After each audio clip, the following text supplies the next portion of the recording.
Olá, meu nome é Nicolas Trevijano, eu sou ator, autor e produtor teatral. E a ideia desse vídeo, desse nosso encontro, é falar sobre o ator, autor de seu trabalho. Antes de mais nada, eu sou ator, me formei em 1995, fiz uma peça do Shakespeare, meu primeiro espetáculo, foi o Péricles, Príncipe de Tiro, no Teatro Popular do SESI, na Avenida Paulista, com direção de Ulisses Cruz.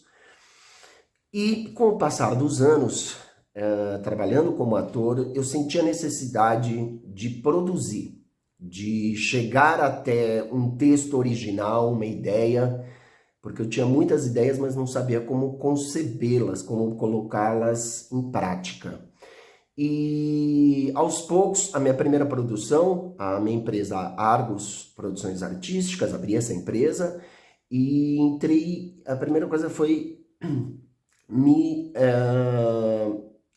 aproximar de pessoas afins, das quais eu tinha alguma afinidade artística, alguma amizade. Meu primeiro projeto foi A Coleira de Boris, um texto do Sérgio Roveri, um autor renomado aqui de São Paulo, né, um jornalista também, super premiado. Marco Antônio Rodrigues dirigindo, com quem eu já tinha trabalhado, feito uma peça antes, o Blasted, da Sarah Kane, com Laerte Mello. E eu senti a necessidade, como ator, de propor algum projeto que dissesse respeito, sobretudo, ao que eu, Nicolas, eu, pessoa, estava disposto a discutir com as outras pessoas, com o público, com os outros artistas, enfim.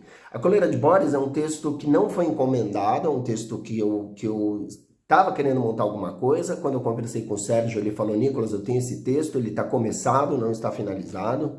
A gente entrou no edital, parte do texto pronto, não estava completo. O Marco Antônio Rodrigues dirigindo, ele topou fazer o projeto também. Quando o edital saiu, tivemos a sorte de ser contemplados. A gente conseguiu produzir o espetáculo. Eu me associei logo pela minha pouca experiência como produtor, me associei ao produtor Léo de Léo, em qual fizemos em parceria essa produção. Foi um espetáculo muito bem recebido pela crítica, um espetáculo que deu um certo alimento para a gente continuar produzindo. Foi indicado a 3 prêmios Shell, melhor direção, melhor iluminação e melhor autor, melhor texto para o Sérgio Roveri.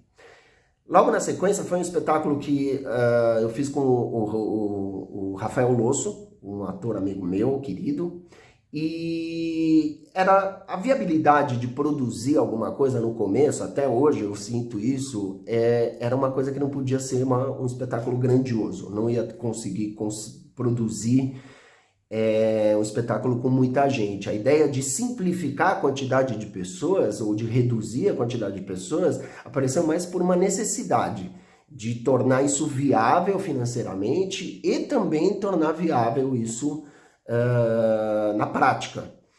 A gente sabe que quando a gente tem um edital, aquele dinheiro dá para pagar os meses de ensaio e até estreia, e logo depois a gente tem que viver de bilheteria. Como a gente nunca sabe o que vai ser o espetáculo, quando a gente começa a primeira leitura, a gente tem uma impressão sobre aquilo, mas o espetáculo é a soma de forças, a soma do que o ator pensa, do que o diretor, sobretudo, pensa e do que está escrito. Então a gente não tem a bola de cristal para saber exatamente como vai ser esse projeto e se ele vai ser bem quisto pelo público e pela crítica. Eu tive a sorte desse projeto ser longevo, assim, a gente ficou acho que 6 meses em cartaz e essa experiência foi muito produtiva. Então a minha segunda produção ela surgiu a partir de um filme que eu fui assistir, chamava About a Son, traduzido como Kurt Cobain, Retrato de uma Ausência, obviamente falando sobre o Kurt Cobain, e eu fui completamente sem nenhuma perspectiva ou esperança de como seria aquele filme. E eu realmente fiquei muito surpreso por isso. era um festival, se eu não me engano, lá no Belas Artes, e a grande surpresa foi que, assim, eu fui para assistir o Kurt Cobain e em nenhum momento ele aparecia no filme. Era um filme de 1h30, ele conhecia um jornalista ao qual ele tinha dado mais de 200 horas de entrevistas, todas em áudio, nada em vídeo, e por ser, como o Kurt Cobain tinha uma certa aversão a jornalistas, a falar sobre a vida pessoal dele, que já era muito cutucada por vários lados, ele acabou criando uma antipatia pelos jornalistas e a se abrir, né? E esse tipo de entrevista só aconteceu porque o menino era muito jovem e porque ele ficou amigo do Kurt Cobain. Então, as imagens, a tudo que o Kurt Cobain falava sobre a vida pessoal dele, a infância, de onde ele veio, os pais, a questão de suicídio na família, era não sublinhado parece que é uma redundância, mas era poeticamente colocado com imagens ligadas ao que ele falava. Então, a cidade de Aberdeen, cidade de lenhadores, fria, no alto das montanhas, muito pequeno, povoado quase, perto de cidades grandes, e essa necessidade de sair do pequeno e ir para o grande, a necessidade dele de ser um artista e de se expressar e de colocar toda a angústia que ele tinha na música.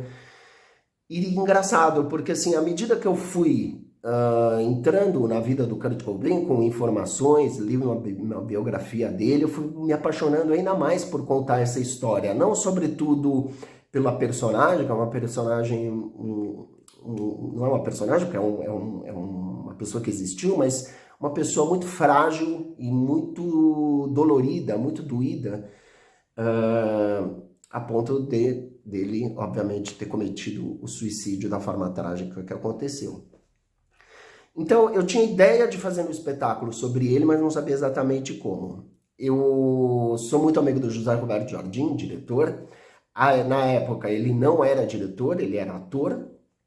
Muito amigo do Sérgio Rover, ele também jornalista, já tinha tido essa experiência muito interessante, muito legal da Coleira de Boris. E eu resolvi produzir sozinho. Esse espetáculo, ele teve uma particularidade, e eu acho que isso é muito importante de ser falado, porque assim, a gente sempre acha que o start tem que acontecer na medida que a gente tem o dinheiro na conta e de que a gente pode pagar essas pessoas. Eu tinha colocado o projeto em edital, obviamente por ser um tema talvez americano, um tema muito aparentemente distante da gente, o que não é uma verdade, porque assim, a peça sobretudo falava sobre um homem com exasperações humanas, com inquietações de um artista e com... O que mais me inquietava nessa história era a questão dele ser um cara bonito, um cara super bem aceito pela crítica, pelo público, um cara com uma trajetória artística maravilhosa, um cara com fama, com dinheiro, com sucesso, todas as questões que muitas vezes, existencialmente, a gente se pergunta, e aí essa era uma grande inquietação minha. Ele tinha tudo isso e ao mesmo tempo era um cara tão vazio, tão frágil e tão dolorido a ponto dele se suicidar. Então essas questões falam de qualquer ser humano, não necessariamente do Kurt Cobain. A ideia do espetáculo era particularmente essa, de falar de um cara, o Kurt Cobain no caso, mas um cara com inquietações humanas muito profundas. Quando eu consegui esse filme, mostrei esse filme para o Sérgio Rover e para o José Roberto Jardim num dia sem falar sobre o que se tratava. Eles também ficaram encantadíssimos com o filme. Recomendo assistirem. Kurt Cobain, Retrato de uma Ausência, a tradução do filme. E a gente decidiu juntos fazer o espetáculo sem dinheiro. Então a gente ensaiava no Espaço dos Fofos, o José Roberto Jardim participava do grupo dos Fofos. Eu sou bastante amigo do Eduardo Reis, o qual era um dos fundadores do grupo dos Fofos. Eles tinham uma sede ali no Bexiga, onde a gente conseguia ensaiar sem nenhum ônus. E o Sérgio Rover topou escrever esse espetáculo, porque ele se encantou sobretudo pela ideia, pela história, e foi um mergulho de nós três no vazio, sem saber se esse espetáculo ia ou não para frente no sentido de ser produzido. Mas a gente foi levantando o espetáculo. Produzimos com o nosso próprio dinheiro e, por sorte e por trabalho, obviamente, a gente conseguiu uma pauta na Galeria Olido, através da Secretaria de Cultura, e a gente fez um espetáculo muito, muito, muito interessante. Além de ser do lado da Galeria do Rock, o que tornou isso ainda um boom na época, as pessoas faziam fila para assistir o espetáculo, porque estava ligado ao rock no lugar certo, na hora certa. O espetáculo ele tinha uma coisa que foi por necessidade na ideia, na inicial, a ideia de não ter grandes parafernálias, não ter uma produção muito onerosa. A gente estava pagando no nosso bolso, afinal das contas. Então a gente trabalhou com pequenas coisas que simbolizassem, que potencializassem tudo que a gente queria. Então a gente trabalhou a iluminação do espetáculo. Como a ideia do Serge Rover foi colocar o Kurt Cobain dentro de uma estufa, após o suicídio, a história dele é que ele se mata numa estufa em cima da garagem onde ele morava, né? Ele morava numa casa que tinha uma garagem, e ele é dado como desaparecido. Poucos dias antes, ele tinha se internado numa clínica de reabilitação por uso de drogas, ele teve uma história com heroína, e ele some da clínica e ele é dado como desaparecido. Ele já tinha cometido suicídio. Quem o encontra lá após 3 dias da sua morte é um cara que vai fazer um reparo elétrico, um eletricista, e se depara com o corpo dele. Então, a peça acontece nesses 3 dias, nesse limbo onde ele se mata e o corpo ser encontrado. Então, é um espetáculo muito intimista. A luz foi pensada no sentido dele mesmo, de não ter nenhuma interferência externa a esse mundo, uma vez que seria praticamente um limbo, ele sozinho refletindo sobre a vida, a infância, a fama, sobre todas essas questões que eu coloquei, e sobre a própria morte, sobre a questão da herança genética, genética, forma de dizer, né? Essa coisa dele ser integrante de uma família onde já tinham ocorrido acontecimentos de suicídio. O tio já tinha se matado, o bisavô. Então era uma história frequente dentro da vida dele. O espetáculo foi muito bem aceito. A gente teve 1 ano e meio de produção, a gente vendeu para muitos Sescs, viajamos em São Paulo, Rio de Janeiro, ficamos 1 ano e meio em cartaz com esse espetáculo. E a sorte que a gente teve do espetáculo ter feito muito sucesso também viabilizou isso.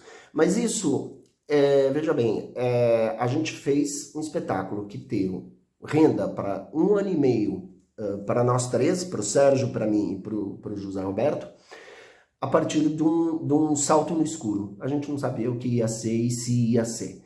Eu acho que é importante passar aqui essa ideia de que a gente tem que fazer, independente dos recursos, porque a gente não sabe lá na frente. Esse espetáculo pode ficar anos em cartaz. A ideia de ser um monólogo partiu por uma necessidade muito pessoal de falar sobre esses temas. Eu queria falar sobre isso. Mas a ideia também nasceu a partir da ideia de ter poucos recursos. A gente contar com menos gente para isso poder ser viável. O meu terceiro projeto, eu convidei novamente o Serge Rover para escrever uma peça. Eu queria falar sobre, dessa vez, não sobre a celebridade, mas sobre alguém que estava à sombra de uma celebridade. E eu cheguei até o Mark Chapman, que é o assassino do John Lennon. Essa história me inquietava profundamente, a ideia de alguém tirar a vida de outra pessoa sem conhecê-la, sem motivos justificáveis. Não que o assassinato seja justificável, não há justificativa para isso, mas é justamente essas lacunas, essas interrogações que me faziam querer contar essa história. Primeiro porque John Lennon era um pacifista, o cara talvez com uma influência no mundo da música de forma ímpar, né? Porque o cara, ele é a peça fundamental para a existência dos Beatles, né? Foi ele quem criou a banda, foi atrás das pessoas, ele é o carro-chefe dos Beatles nesse sentido. Os Beatles aconteceu a partir da iniciativa dele, e os Beatles, a história e a influência que eles tiveram na música. Não precisa nem falar sobre isso, mas o quão importante o John Lennon foi para a música. E nesse sentido, nos anos 80, 70, final dos anos 70, 80, ele entrou cada vez mais no campo político e nessa questão do pacifismo, né? De falar sobre não à guerra, a época da guerra do Vietnã, ele se mobilizou, a questão da Yoko Ono, que ele fez greve de fome, enfim, alguém que era completamente contra a violência e, como qualquer outra pessoa, tinha seus paradoxos, né? Quem somos nós para julgar se ele realmente era um cara que acreditava nisso, mas enfim, foi um importante porta-voz na época para o pacifismo. E eu acho que essa questão me incomodava muito, eu precisava falar sobre isso. E eu fui ler uma biografia do Mark Chapman, e era um jornalista que tinha convivido com ele na cadeia, após ele ter sido preso, após ele ter cometido o assassinato. E eu fui, não justificando, mas entendendo as motivações de um psicopata, de um louco, de alguém que não... Porque o mais engraçado disso, qual é o eixo de intersecção entre eu, artista, eu, pessoa, e a personagem. Isso é uma coisa muito importante que eu acho que tem que ser colocada. Vocês que estão a fim de fazer um projeto, de dar um pontapé num projeto e não sabem como, eu acho que a primeira coisa que eu falo como ator é assim, qual é a necessidade que eu tenho, pessoal, de discutir ou me aprofundar em alguma coisa que me incomoda, alguma coisa que mais do que isso, que eu preciso falar.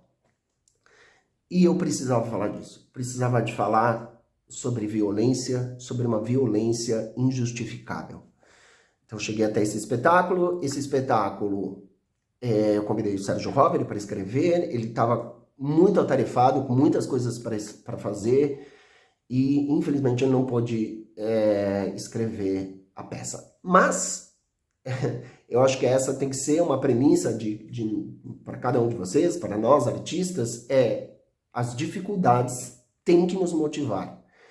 Eu pensei em escrever o texto. Eu tinha como guia essa biografia, Let Me Take You Down, a vida e morte de John Lennon.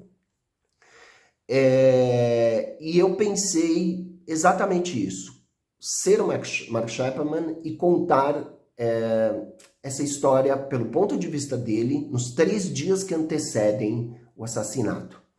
Então, é uma peça que fala, obviamente, de John Lennon, da trajetória dele, de coisas da vida dele, e de Mark Chapman, essa intersecção dos dois, por que aconteceu, como aconteceu e o que fez essa pessoa cometer esse assassinato. Essa intersecção, como artista, é primordial para isso ganhar força.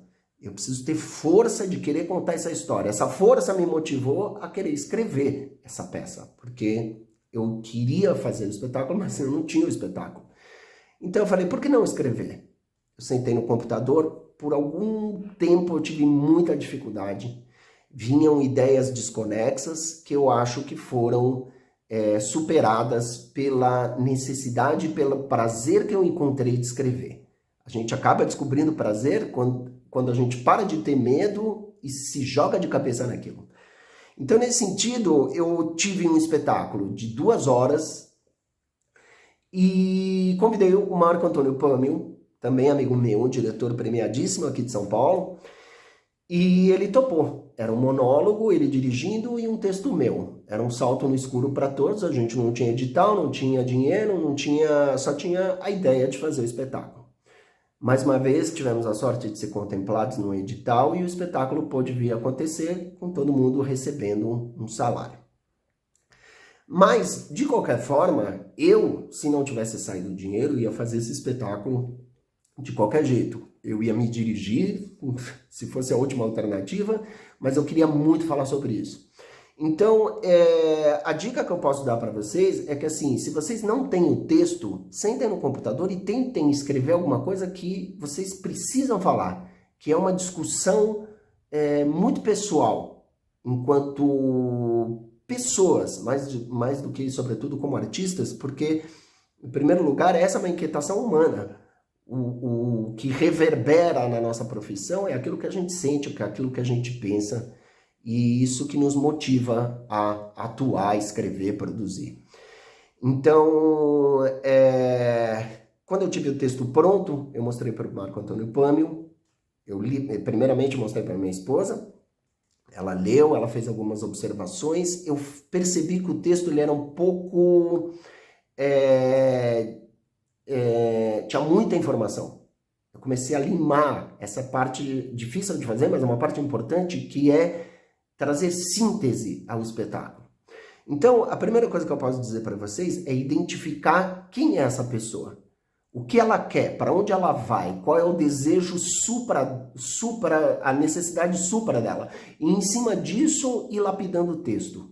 A gente sabe que a gente tem que apresentar o personagem, que ele tem que correr para algum lugar, ele tem que ter um clímax, tem que ter um desfecho. E dentro dessas informações que a gente sabe como pode funcionar um texto, mais do que tudo intuitivamente, porque eu acho que nesse sentido as regras elas também têm que ser um pouco jogadas fora. Claro que elas nos ajudam para qualquer coisa, mas eu acho que por ser a nossa digital, a nossa ideia autoral, ela tem que ser sem crítica, primeiramente. Depois, com a passagem do tempo, e foi exatamente o que aconteceu, eu fui encadeando esse texto por temas. E fui limpando e tirando e cheguei até um texto de 1h30. Quando a gente foi para a cena, a gente percebeu que ainda tinha algumas gorduras e que a gente podia deixar esse texto mais em cima da história dos dois, John Lennon e Mark Chapman. E a gente não se negou a levantar todo o espetáculo. O espetáculo é levantado porque a gente não sabe o que vai ser o espetáculo. O espetáculo levantado, a gente descobriu que a gente podia tirar gordurinhas e deixar a história mais dinâmica, mais ágil. E por conta de uma contingência da vida, a gente tinha um espetáculo numa época de pandemia. Então, como fazer um espetáculo numa pandemia? Espetáculo teatral é uma coisa ao vivo. Era muito complicado para a gente a ideia de fazer isso gravado. Mas a gente foi se jogando no desconhecido também. Então a gente começou a pensar numa direção cinematográfica, com decupagem de câmera, com movimentos de câmera para deixar a coisa mais ágil, mas ao mesmo tempo teatral, porque não era cinema, era teatro. A gente fez pelo aplicativo Simpla apresentações e por 3 meses a gente teve um belíssimo espetáculo com muita repercussão, com muito público, ainda bem. E foi um espetáculo que me marcou muito. Primeiro por ser um texto, o meu primeiro texto teatral. E eu acho que essa é uma das ideias desse vídeo, que é falar sobre a superação das limitações. Se a gente não tem, se a gente isso não pode nos impedir a não fazer. Bom, eu contei um pouco da minha experiência pessoal como ator, autor, produtor, e eu acho que talvez em algum momento a minha trajetória possa ajudar de alguma forma a vocês, e essa é a ideia desse vídeo. Se eu ajudei vocês, espero que tenha ajudado, fico muito feliz. Muito obrigado por terem assistido o vídeo e até uma próxima. Obrigado, até já.